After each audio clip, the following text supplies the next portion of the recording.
San Francisco 49ers fans, where are you at? Those faithful to the Bay. How's it going? My name's C-Train. Welcome back. Welcome back to those subscribers of C-Train Station. Welcome to C-Train Station. We talk all about Bay Area sports. We're talking about the 49ers today, though. The San Francisco 49ers, who have one of the bigger drafts of their recent history. They really need to nail next month's NFL draft. It is imperative. The Niners have lost some really good players, some decent players. They've cut some players as well. And they've decided to, instead of really make like a bigger splash in free agency, like years past, like a Javon Hargrave, most recently, right? He was a defensive tackle that the Niners signed that they just most recently cut as well, right? They released him. The Niners are opting to save some of that capital, some of that money, invest it in players who they deem to sort of be core players, and like re-signing core players. Brock Purdy, George Kittle, Fred Warner, right? To name a few. And build through the draft. They have a good amount of draft picks, but it all starts at the top, right? It like literally does start at the top. So the Niners have the number 11 overall pick in the first round. Here are four players who I believe reasonably could be at that pick, could be around at that pick. So these are four players who could be around at that pick who I would really like, if not love, the Niners to pick up. These are my four players. I dig these guys, and I would love to see each and every one of them, respectively, in a San Francisco 49ers uniform. And let's start with Armand Membou. Membou. Armand Membou, offensive lineman from Missouri. He's big, 6'4", 332-ish pounds. That's about as big. For size, he's about as big as Trent Williams. And the dude can move. He ran a 4.9 140 at the combine. Fast. So at 332 pounds, that's incredibly fast. I really like him. I really like Membou, but I don't love him. I think he would be ideal in Shanahan's offensive system at either guard or tackle. And I think that he can play either guard spot. I think that he can play all five positions on the offensive line. The Niners would for sure start him out. I believe they would start him out at right guard or right tackle. I hear that they really like Colton McKivitz. I hear that the Niners front office and coaching staff really like offensive, like right tackle Colton McKivitz. We'll see. One thing about Membou is he has like legitimately one of the strongest bases I have ever seen. He's got a very powerful lower body. He's an extremely powerful man. He's got strong hands, but one thing I don't love about him is he does let defensive linemen get up on him. So there are times where you'll see defensive linemen get hands on Membou. So like they'll get here and here. Now Membou's really good at knocking those hands away from defensive linemen and then re-engaging. But man, I do see linemen get up on him. Underneath his pads a little bit. We don't love that, but his base is so strong. He's such a strong guy. It doesn't necessarily matter. This is crazy.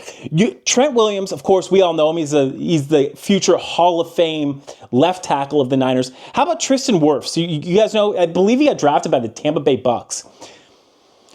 Membou reminds me of a poor man's version. That's what we call like a lesser version of a Trent Williams and Tristan Wirfs. What does that mean? Well, it means that I'm not positive about that he's not that certain all-pro player like Trent Williams is and was drafted to be, right? But gosh, I like his tape. I just don't love it. It's because Membou doesn't get the pop required of like an A plus, a 10, an A plus lineman, a 10, an S tier offensive lineman. Okay. Guess who doesn't get that pop as well, though? Guess who doesn't have that pop? Dominic Pooney. And Pooney, the Niners left guard, played really, really well. And here's the bottom line. When we're talking about Membou, here's the bottom line. A Niners offensive line with Trent Williams, a healthy Trent Williams, knock on wood, right? Healthy Trent Williams, Dominic Pooney, and Membou would be a positive offensive line. They would be a positive and incredibly competitive offensive line next season. Let's move on.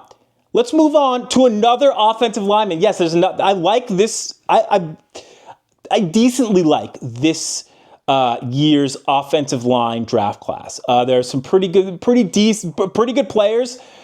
A lot of potential, which is good. At the very, very top, I'm not seeing it as much maybe as other teams. So I see a lot of offensive linemen that I would rank from like 7 overall in prospects, from like 7 to 20, but don't really see any of the top 4 prospects being offensive linemen, honestly. Will Campbell, offensive lineman, LSU, 6'6", 319.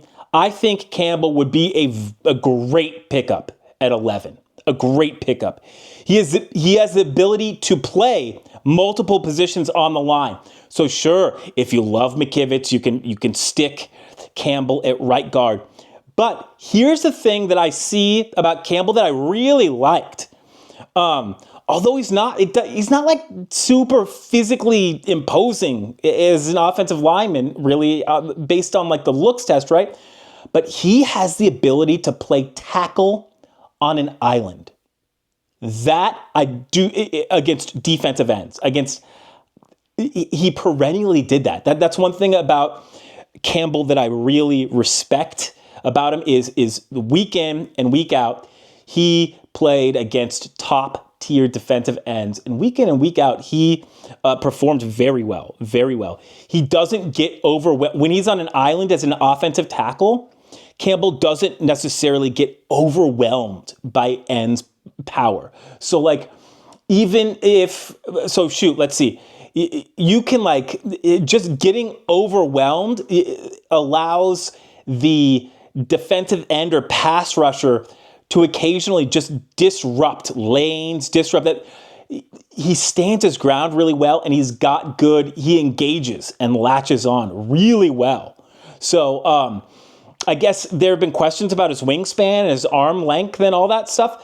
Okay, like I get that, but like I'm telling you from the tape, Campbell is able to engage defensive ends. He's able to hold on, and he's able to use his footwork and technique to really wrangle a lot of guys who I didn't think he'd be able to wrangle. So that's sort of what I'm saying. Like he was able to really like wrangle some defensive ends who I thought might have had the physical advantage over him.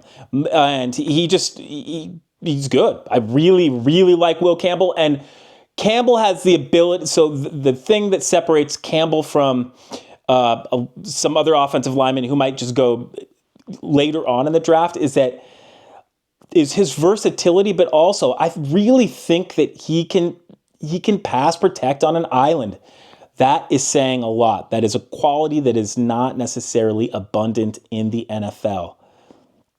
Moving on. I think this one's going to be controversial. This pick right here. One of my four draft horsemen. Jalen Walker, defensive end / linebacker from Georgia. I love this guy. I don't like this guy.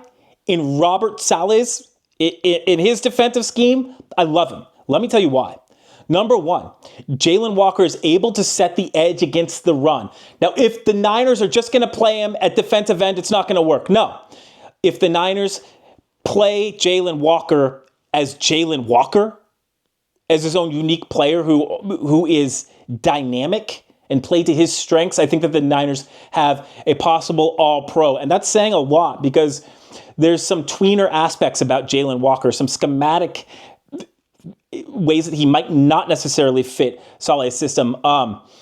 but I think he would be a beast. So he's able to set the edge as a defensive lineman against the run despite his size. He's 6'1", 243. However, he's got big hands and longer arms. So it's like, give the dude a couple juice boxes or whatever, and give him a couple steaks, and he's 249 instead of 243, right? Long arms and whatnot. What's the difference, right? If he were a couple inches taller, I see Jalen Walker as a top 5 pick. If he were 6'3", 243, or 6'3", 250, instead of 6'1", 243, I believe Jalen Walker top 5. I still think he may go top 10, but I honestly, I think he will be around for the Niners. Walker takes on angles really well. He plays downhill when he decides, and when he decides to make a decision, it is generally, he's a good decision maker. A good decision maker when it comes to angles, a diagnosis, engaging in on and tackling and following through. When Walker excels, when he's playing in a scheme that allows him to diagnose and assess, it's so interesting. That's exactly what the scheme that that the Niners defensive coordinator, Robert Saleh, that he employs. It is like a zone-based, aggressive read and react. How about that, right? When he sits in the zone, when Walker is able to roam a little bit and sits back and takes a step back in a linebacker, almost spying position on the quarterback, it's so interesting. It's like he takes a step back, he's able to analyze, and then boom, he just keys in, man. Boom. It's a pleasure to watch this guy work at playing defense. He works his hands well. Even when he's engaged, he still has power, even on guards. But it's his ability to diagnose and destroy that is his unique ability. And it's almost like, on offense, this is a weird comparison, but okay, because Walker is like a defensive end / outside linebacker, right? Okay. On offense, though, you guys know who Alvin Kamara is? He's like a legend for the New Orleans Saints. He's a running back, right? But it seems like sometimes he's almost like jogging and not running. But when he makes his decisions, they're so decisive, and the angles that he takes, it's a pleasure to watch. He reminds me of Alvin Kamara, but on defense. He sort of sifts and weaves and stays back at some points. And then at the point when he should attack, boom, he attacks, and he's able to take angles to get to the quarterback, and also really, really blow up schemes in the backfield. I have a lot of respect for Jalen Walker, and he would be like just the Niners, especially like opposite Bosa, would really be able to utilize him. But here's the thing: as a defensive end, he'll only be so good. He is a playmaker. So the Niners would have to find ways to get him on the field as linebacker. Get him on the field, right? And that is how, like, if you get him in at linebacker, can he cover, right? Well, what happens if a tight end? So I think that there are questions with Walker. But there were also questions with the guy who's compared to, which is like a Nolan Smith for the Eagles, who was a key cog in their defense that just won the Super Bowl. So how about that? Number four, 1, 2, 3, 4. Okay, that's a Coolio song. Number 4, and this one, so my last two, my 3 and 4, I believe are a little controversial on us. This is my last one. A player who I'd really like to see the Niners pick up. And this is an interesting one. Not a defensive lineman, not an offensive lineman, not even like Walker with the ability to play defensive line, even though he's more of a linebacker tweener. Will Johnson, cornerback from Michigan. 6'2", 195. Watching tape of Will Johnson won me over. It's like, if you are you're like, C-Train, what are you doing? The Niners need so much help on the trenches. The Niners have a really terrible defensive line right now, and they have a not great offensive line. They need help there. And guess what? I would still pick up Will Johnson. If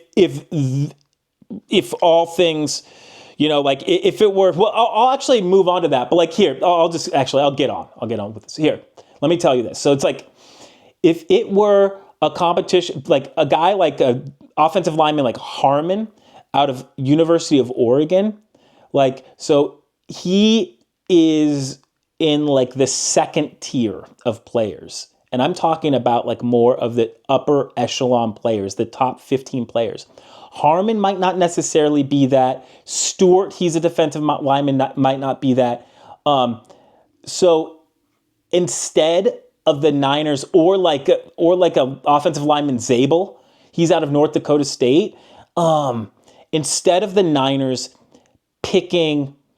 reaching and picking a player like that, like of that Stewart ilk of the Harmon, I would rather the Niners pick these players. So this is what I mean as well. And Will Johnson is one of those players. So instead of reaching, what would be more of a reach for an offensive lineman for a second tier one, I would rather the Niners pick up Will Johnson, who is a top tier corner. Watching tape of Will Johnson totally won me over. This is the main reason, is he would be insane in Robert Saleh's scheme.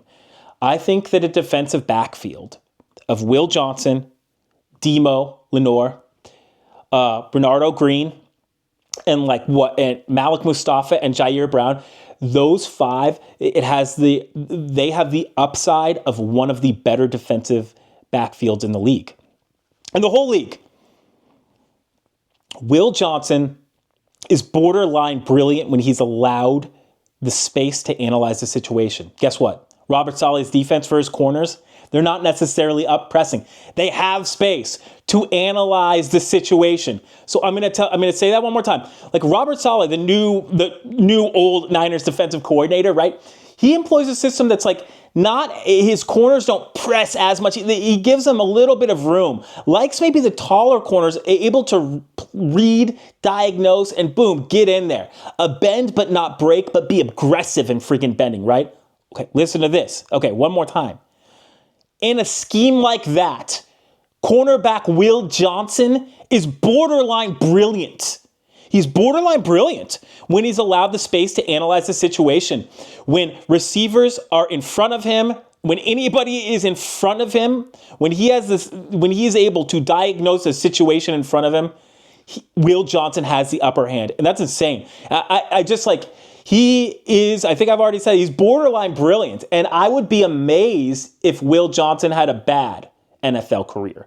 Average, okay. But if he does bad in the NFL, I would be super amazed. When I watched some of his highlights on a few of his interceptions, I had to watch them multiple times to see what Johnson was keyed in on, right? And the guy is so smooth. He's so able to diagnose. And it's crazy because it's like the wide receiver is secondary.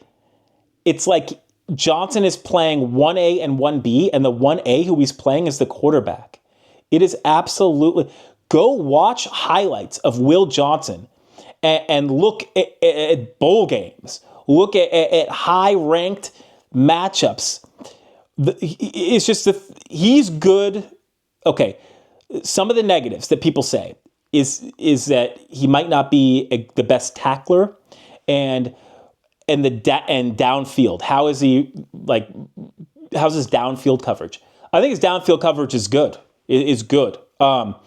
With the potential to be great. He diagnoses really well, and I don't see any issue. With the tackling, I do not think that that's an issue. I think that he can key in on a tackler. I don't think that he's a hard hitter at all. I think he's a sound tackler, but this is the thing. Why would we focus on the weaknesses when the strengths are these? Is this. He shines in his ability to make plays at the biggest moments of some of the biggest games. That is an ability that I will not discount.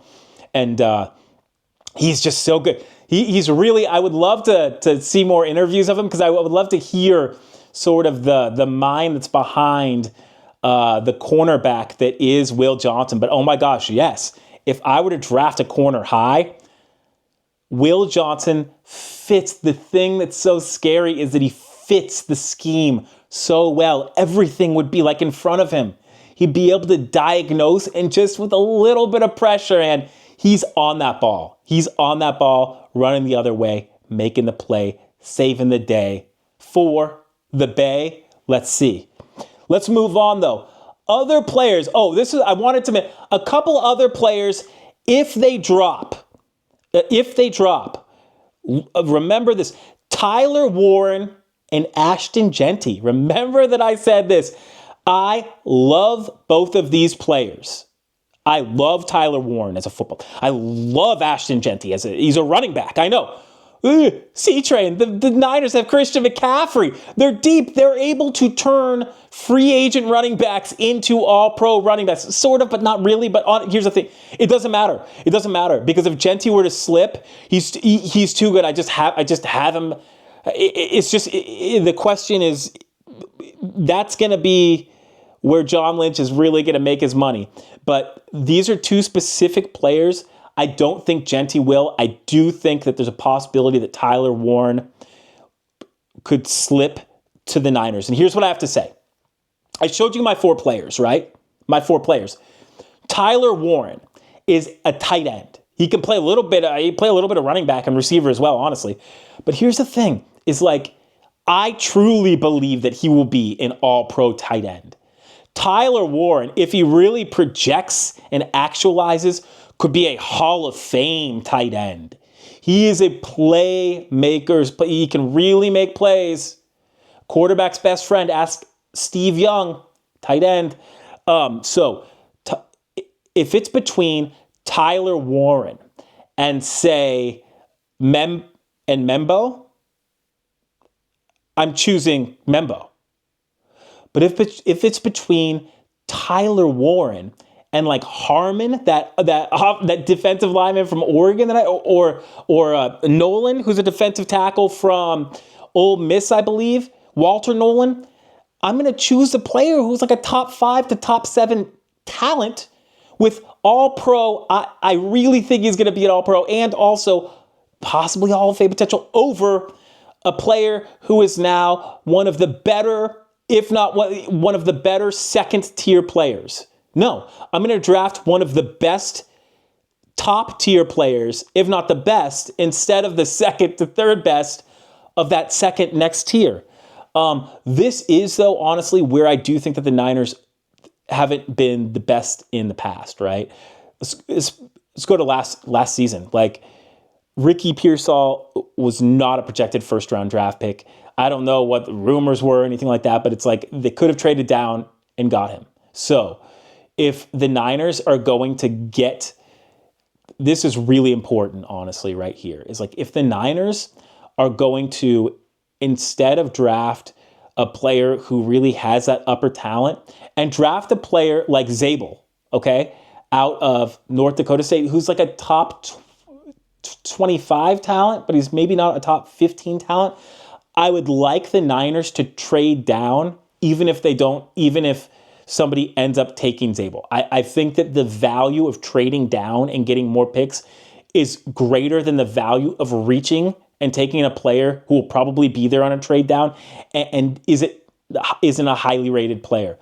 It kills me when the Niners do that, and they're really bad at it, right? So here's an example. Was I had Isaac Urendo. I had the Niners drafting him in the 5th round, and the Niners traded up in the 3rd round for him. I loved Urendo. I had the Niners drafting him. The Niners drafted him, and also, no way would I have drafted him that high. I would just get an offensive lineman who's ranked, you know what I'm saying, who has more ability. So that is where I philosophically differ from the Niners front office. Instead of getting a second or third tier player at the very top, I would trade down even at the risk that second or third tier player is not there. So, but remember, I really I'm going off. We're having fun at C-Train Station today. This is also, remember that I said this, and this is the craziest thing I know. This is Totally out there. This is like as crazy as it sounds. Number one, the Niners trading for Trey Lance was crazier than what I'm about to say. This is a little crazy though. I could see the Niners. I wouldn't do it, but I could see the Niners trading up. And everybody would say, well, who are they going to get? Could they get, they're going to draft Mason Graham, the defensive tackle out of Michigan. Hunter, Mr. Heisman. I could seriously see the Niners trading up for Ashton Genty, the running back out of Boise State. I know. It is a move that I could see essentially Kyle Shanahan falling in love with Genty, who is a generational running back. He fits that mold of that LaDainian Tomlinson, Frank Gore, Emmitt Smith-ish. He's got the size. He's got those.